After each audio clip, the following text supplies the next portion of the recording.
This is MJ. I'm an author, I'm an artist, I'm an analyzer. Find all my work at mjmunoz.com. Prepare yourself for some off-the-cuff book talk as I tackle another middle grade book chapter by chapter.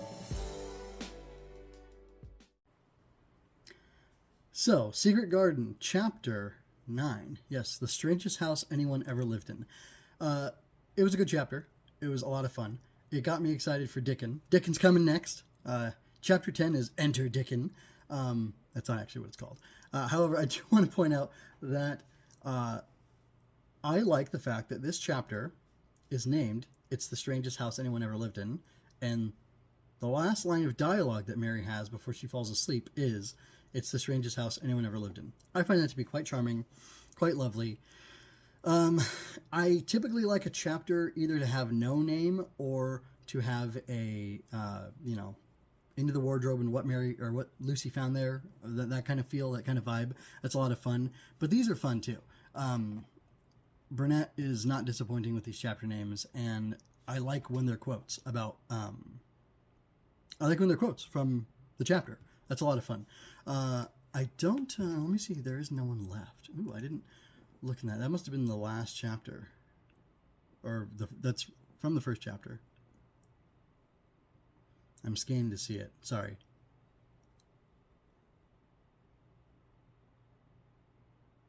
Anyway, there's nobody left to come. There is nobody left to come. That's what. That's a line there. For sure. But maybe it did appear that there is no one left. Anyway, so that little distraction aside, I like the chapter.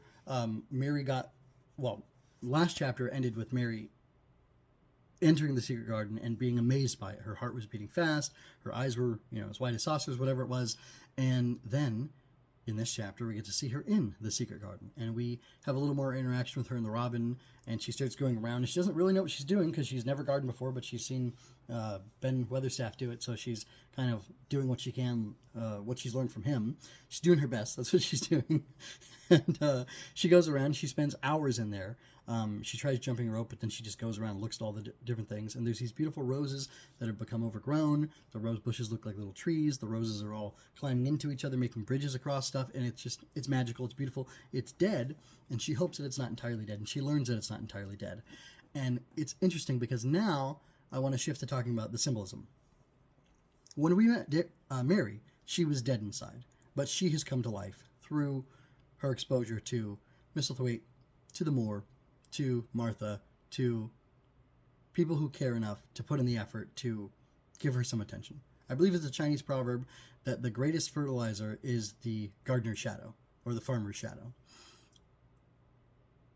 And of course, it's proverbial. It's not literally that the shadow of the gardener or the farmer is a fertilizer.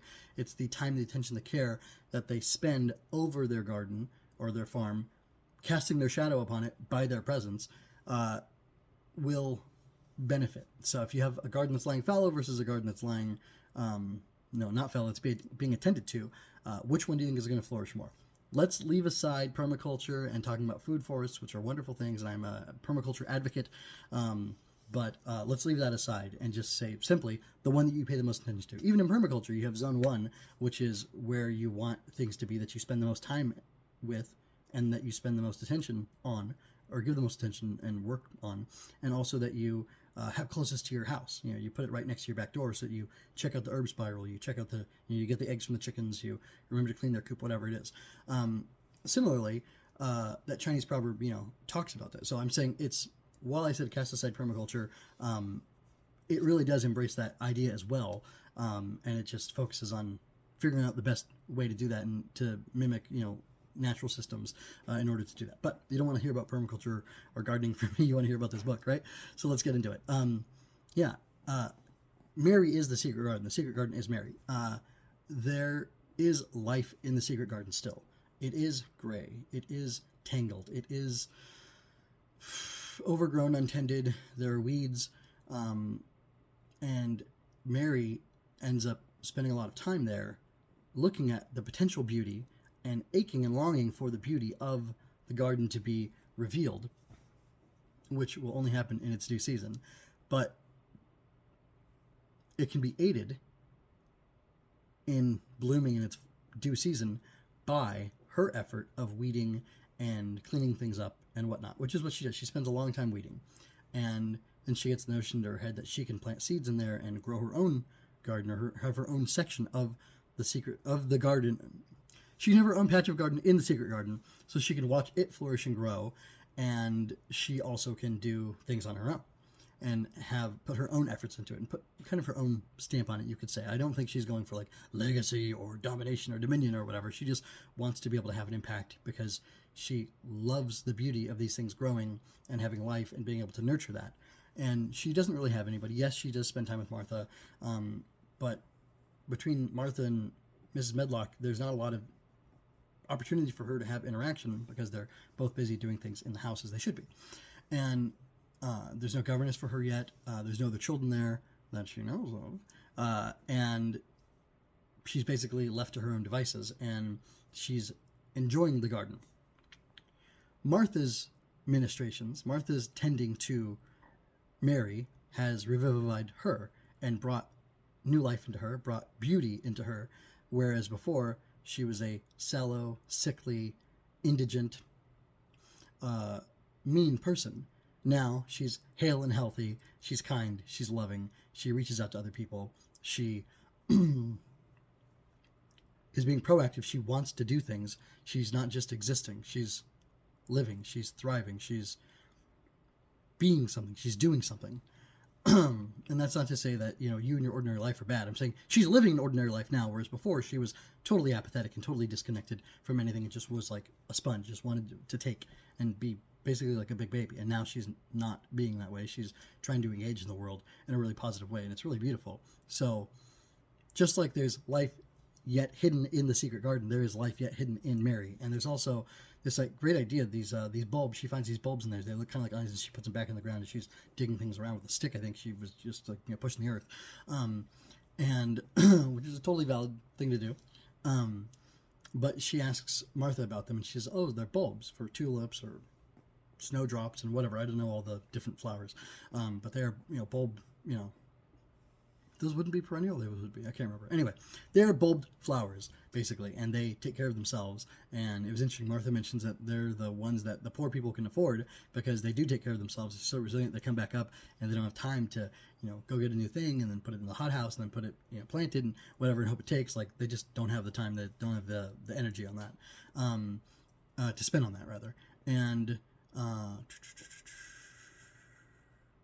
it's interesting because you get to see that, well, one other thing. Martha's mother said that it would be lovely for Mary to be able to get a garden, even if she just grew parsley or carrots or whatever, and that going out there and tending to the garden would help her. Now, I want to just say the prose was fantastic.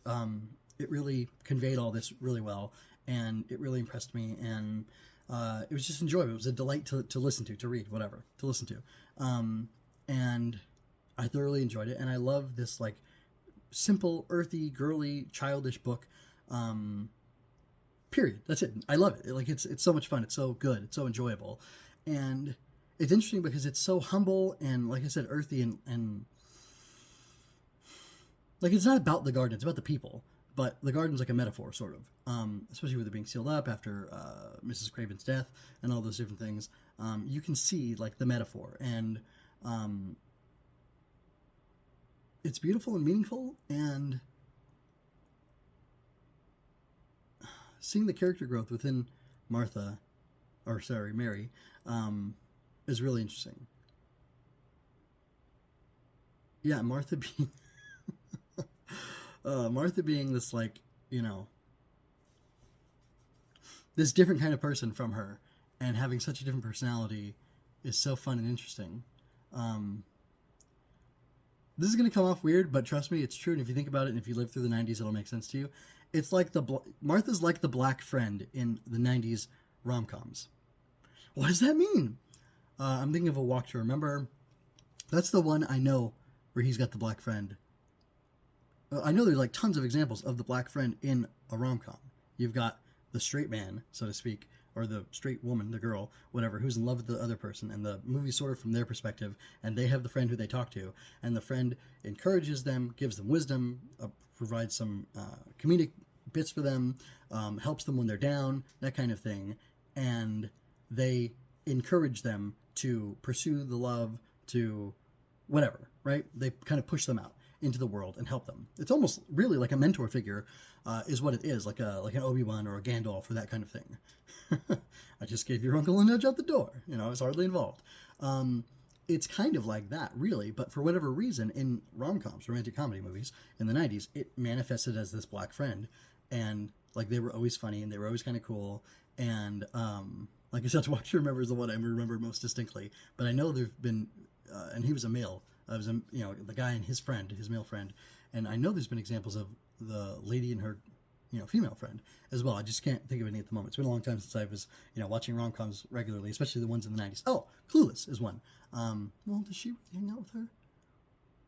Well, she does. She definitely has a black friend who's from a wealthy family too, and there's the whole dynamic there with that couple as well. But anyway, regardless, it's interesting because like Martha is serving. So going from the 90s, the surface level 90s kind of thing, and being kind of weird about it, and then going back and saying, oh, okay, so this is like a mythic thing. It's an archetype. It's an Obi-Wan. It's a Gandalf. It's a whoever, a Merlin.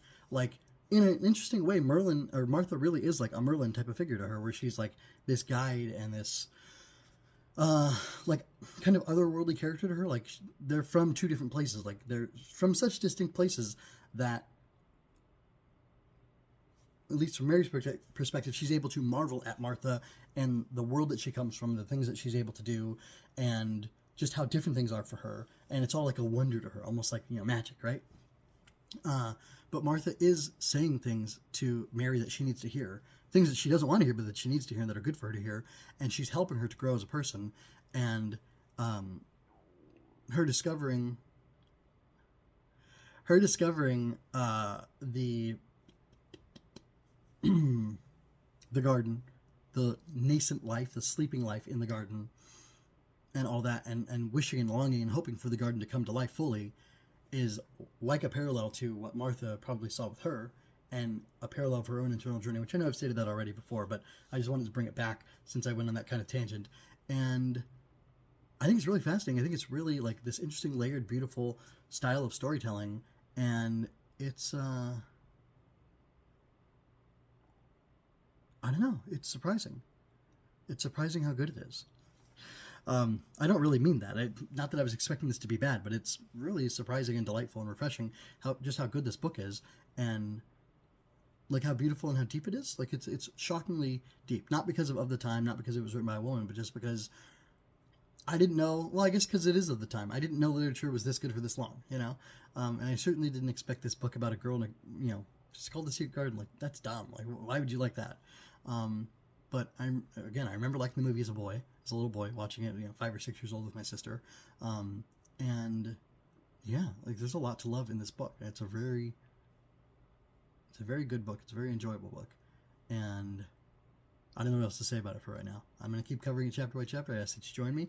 I ask that you let me know what you think about the book as well. And